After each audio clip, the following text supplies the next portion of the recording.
These 3 balls will completely transform your toilet. Plus, you'll save a lot of money. Start by taking a bar of soap and grating it into fine shavings. Soap effectively removes dirt and grease, and it has antibacterial properties to help maintain hygiene in your toilet. Add 1 tablespoon of salt to the bowl. Salt works as an antibacterial agent, softens the water, and helps remove deposits. Add a little toothpaste to the shavings, which not only refreshes but also whitens. Mix the ingredients thoroughly with a spoon, then put on protective gloves.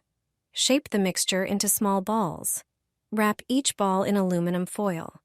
The foil slows down the dissolving process, allowing the ingredients to work longer and more effectively. Make a few holes in the foil with a toothpick. Drop the prepared balls into the toilet tank. Every time you flush, the ball will gradually dissolve, effectively removing deposits, bacteria, and limescale, while ensuring long-lasting freshness.